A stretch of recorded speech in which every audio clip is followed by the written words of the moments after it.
Bonjour tout le monde. Je suis Damian Williams, le procureur américain du district sud de New York.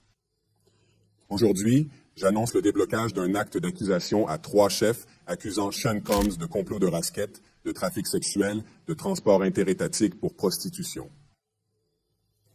L'acte d'accusation allègue qu'entre au moins 2008 et aujourd'hui, les victimes violentées, menacées et contraintes pour réaliser ses désirs sexuels, protéger sa réputation et cacher sa conduite comme une légende. L'acte d'accusation pour exécuter cette conduite, Sean Combs a dirigé et participé à un complot de rasquette qui utilisait l'empire commercial qu'il contrôlait pour mener des activités criminelles, notamment la traite sexuelle, le travail forcé, l'enlèvement, l'incendie criminel, la corruption et l'obstruction à la justice. Permettez-moi de dire un peu plus sur les accusations. L'accusation indique que des femmes ont été maltraitées et exploitées pendant des années et de diverses manières. Comme allégué, ils utilisèrent la force et la menace pour contraindre les victimes à des performances sexuelles prolongées avec des travailleurs du sexe masculin, certaines étant déplacées au-delà des limites de l'État. Combs aurait planifié et contrôlé les performances sexuelles, qu'il a appelées les performances sexuelles monstrueuses, et il les enregistrait souvent électroniquement. Le monstre durait parfois des jours à la fois, impliquait plusieurs travailleuses du sexe commercial et impliquait souvent une variété de stupéfiants tels que la kétamine, l'ecstasy et le GHB, qui distribuaient des peignes aux victimes pour les garder obéissants et respectueux. Comme prétendu, quand les peignes ne sont pas à son chemin, il a été violent et il a soumis les victimes à des abus physiques, émotionnels et verbaux afin qu'elles participent au monstre et que les peignes frappent, coupent par des objets et traînent les victimes, parfois par leurs cheveux. Une fois en mars 2016, cette conduite a été capturée par vidéo et rapportée par les médias. Plus précisément, des peignes ont coupé, traîné et jeté un vase sur une victime dans un hôtel en Los Angeles alors que la victime tentait de s'enfuir. Comme prétendu, ces agressions ont souvent entraîné des blessures aux victimes qui ont pris des jours ou des semaines pour guérir. En plus de la violence, l'acte d'accusation allègue que les peignes ont menacé et contraint les victimes à les faire participer aux fouilles. Il a utilisé les enregistrements embarrassants et sensibles qu'il avait fait des monstres comme garantie contre les victimes. Et l'acte d'accusation allègue qu'il a maintenu le contrôle des victimes de plusieurs manières, notamment en leur donnant de la drogue, en leur donnant et en menaçant de retirer un soutien financier ou un logement, en leur promettant des possibilités de carrière, en surveillant leur lieu de se trouver, et même en dictant leur apparence physique. À cause de cela, l'accusation affirme que les victimes ne croyaient pas pouvoir refuser, sans risquer leur sécurité ou subir d'autres abus. L'acte d'accusation allègue également d'autres actes de violence commis par des peignes et d'autres, notamment la violence contre des témoins de ses abus, de son enlèvement et de ses incendies incendiaires. L'acte d'accusation allègue que, à plus d'une fois, les peignes ont porté ou agité des armes à feu pour intimider et menacer les victimes et les témoins. Maintenant, les peignes ne font pas tout cela tout seuls. Comme je l'ai mentionné, Combs a été accusé de complot de RICO. Il a utilisé son entreprise et ses employés et d'autres associés proches pour faire son chemin. Ces personnes auraient compris des superviseurs de haut rang dans l'entreprise, des assistances personnelles, du personnel de sécurité et du personnel domestique. L'acte d'accusation allègue que ces personnes ont facilité les Fanewa. Ils réservaient des chambres d'hôtel et les remplissaient de fournitures, y compris des médicaments, de l'huile pour bébé, du lubrifiant, des draps supplémentaires et de l'éclairage. Lorsque les chambres étaient endommagées, ils aidaient à nettoyer. Ils ont organisé que les victimes et les travailleuses du sexe commercial voyageaient pour le monstre, et ils ont livré de grandes quantités d'argent aux peignes pour payer les travailleuses du sexe commercial. L'accusation indique aussi qu'ils cherchaient à couvrir leurs crimes. Lors de l'incident de mars 2016 à l'hôtel de la ville que j'ai mentionné plus tôt, un membre du personnel de sécurité de l'hôtel a intervenu et Combs a tenté de pot de vin le membre du personnel avec une pile d'argent pour s'assurer que ce qui s'est passé était gardé au silence. Comme l'allègue l'acte d'accusation, à la fin de 2023, après avoir fait des allégations publiques sur des crimes de peigne, lui et d'autres ont fait pression sur les témoins et les victimes pour rester silencieux, notamment en appelant les témoins et les victimes et leur donnant un faux récit de ce qu'ils avaient vécu.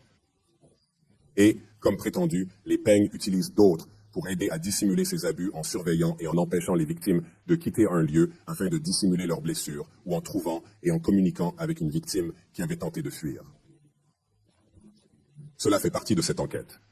En mars de cette année, des agents spéciaux de HSI ont exécuté des mandats de perquisition dans les résidences de Combs à Miami et Los Angeles. Ils ont également exécuté un mandat pour les appareils électroniques de peigne. Lors de ces perquisitions, les agents ont saisi des preuves des crimes inculpés dans le présent acte d'accusation. Ils ont saisi des armes à feu et des munitions, dont 3 armes de 5 ans et un magasin à tambour de grande capacité. Ils ont également saisi des preuves des monstres, des appareils électroniques contenant des images et des vidéos des monstres avec plusieurs victimes. Et ils ont saisi des cas des genres de lubrifiants personnels et d'huile pour bébés qui peignent un personnel auraient servi de stocker les chambres d'hôtel pour les monstrueux. Plus de 1000 bouteilles au total. Voici quelques articles que nous avons récupérés lors des recherches.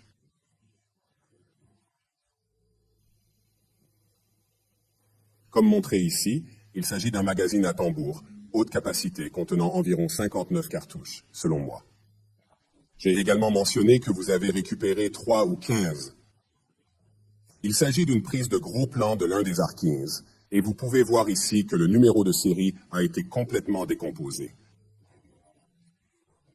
Voici une autre photo montrant plus de munitions ainsi que des parties de 2 Harkins ici présentes. Maintenant, je veux être clair sur 2 choses. Premièrement, ce bureau est déterminé à enquêter et à poursuivre quiconque s'engage dans la traite sexuelle, peu importe à quel point vous êtes puissant, riche ou célèbre. Personne ne devrait douter de notre engagement à ce sujet. Il y a 1 an, Sean Combs était debout sur Times Square, où une clé de la ville de New York lui a été remise. Aujourd'hui, il a été inculpé et sera jugé dans le district sud de New York. Deuxièmement, nous n'avons pas fini. Cette enquête est en cours et j'encourage tous ceux qui ont des informations sur cette affaire à se présenter et à le faire rapidement. Toute personne ayant des informations peut appeler le type 1874 HSI. Je tiens à exprimer ma profonde reconnaissance aux victimes et aux témoins qui ont utilisé leur voix et aidé à faire révéler cette conduite criminelle. Nous ne serions pas ici sans eux. Je tiens également à remercier les agents de cas dédiés à la traite des personnes de l'HSI à New York. Ils ont été avec nous depuis le premier jour, travaillant sans relâche sur cette enquête.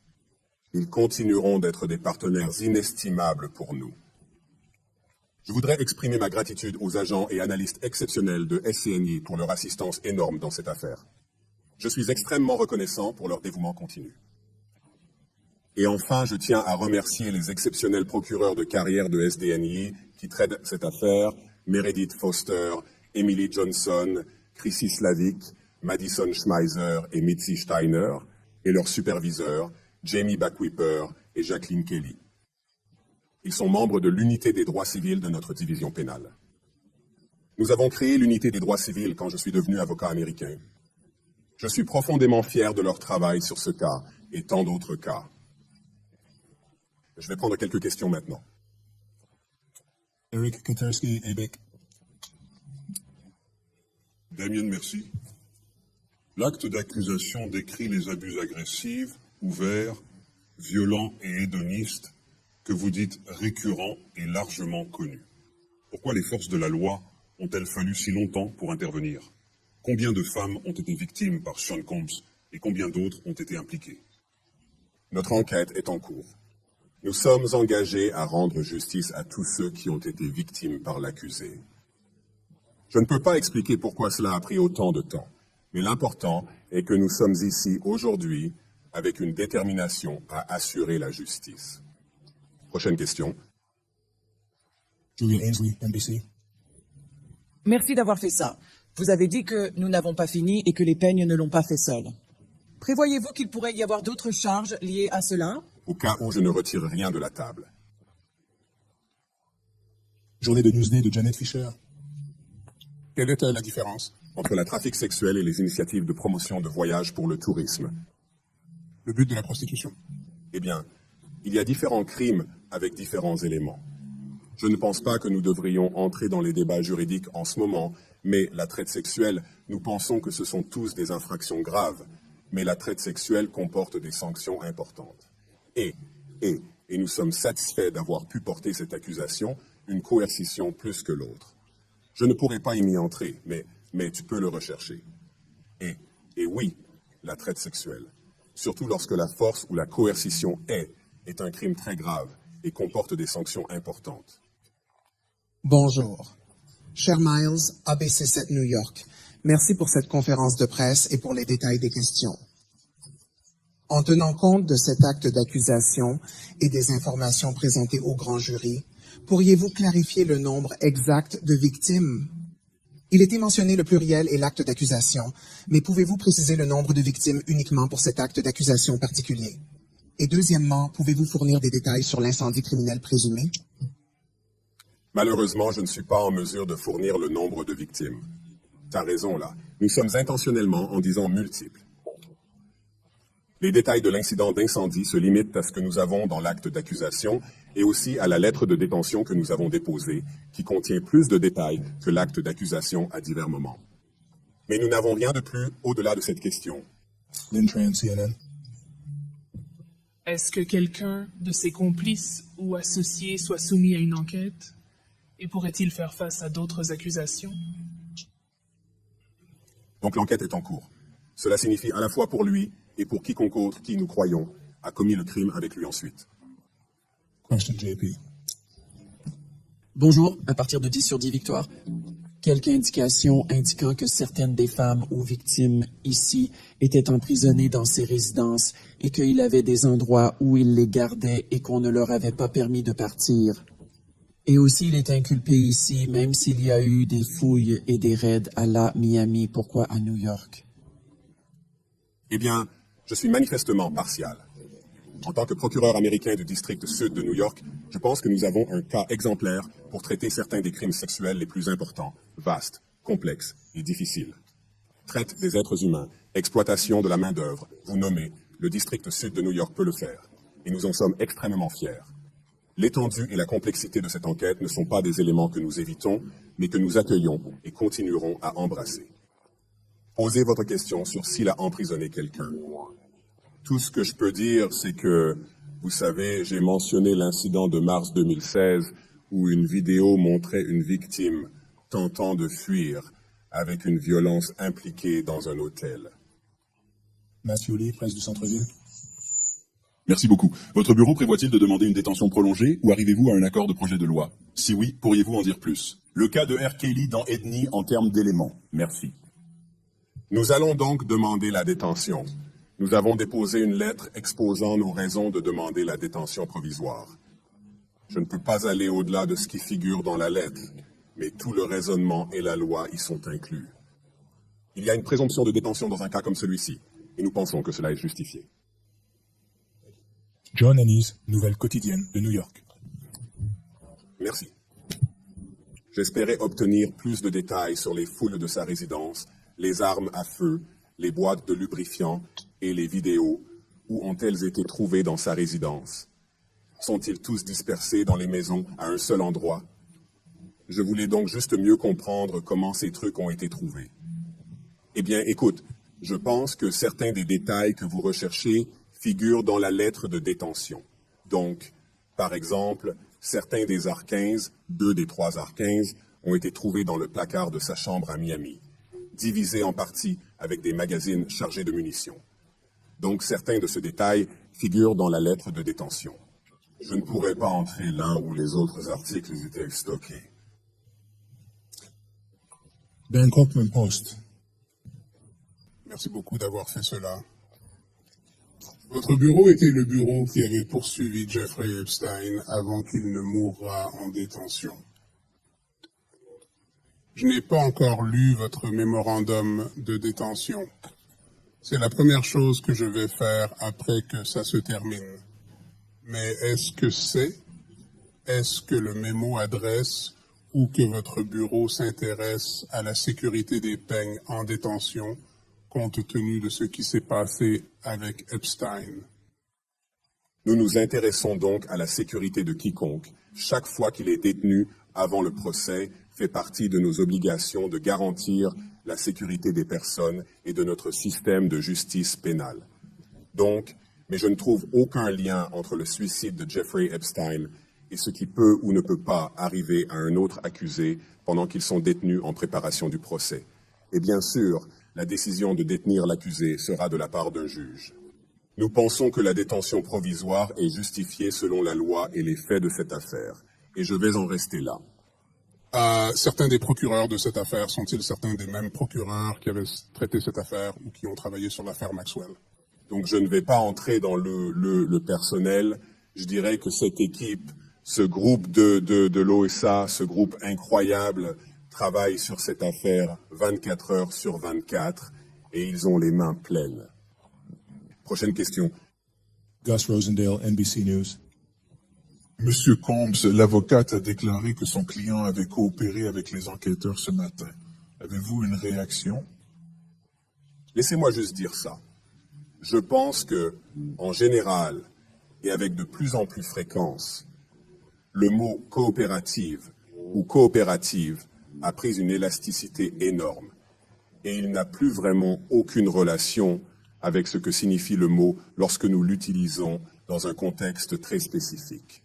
Donc, répondre à des processus légaux et similaires ne tient pas compte de coopération lorsque nous utilisons ce terme ici. Mike Sasak, MP. Grâce à cette fin, a-t-il eu une discussion sur la rendue de Mr. Combs? Je comprends qu'il a été détenu dans un hôtel de Manhattan hier soir, et peut-être que ce n'était pas le plan. Pouvez-vous expliquer comment cela s'est produit et pourquoi c'est le cas? Je ne suis pas. Sera en mesure d'entrer dans tout type de détails opérationnels quant à la façon dont il a été pris en détention et quand il est en détention en ce moment. Il comparaîtra devant le tribunal plus tard aujourd'hui. A-t-il été question de sa reddition étant donné qu'il prétende qu'il coopère? Je ne pourrai pas entrer dans les tactiques ou les opérations de l'application des lois.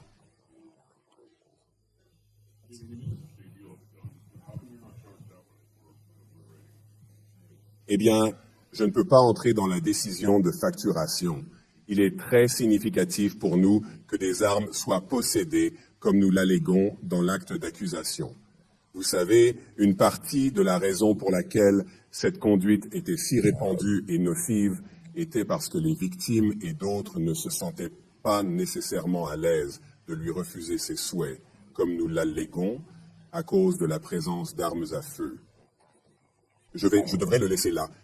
Merci. Dernière question, Jacob Chamusson. Jacob Chamsey est un initié d'affaires. Merci.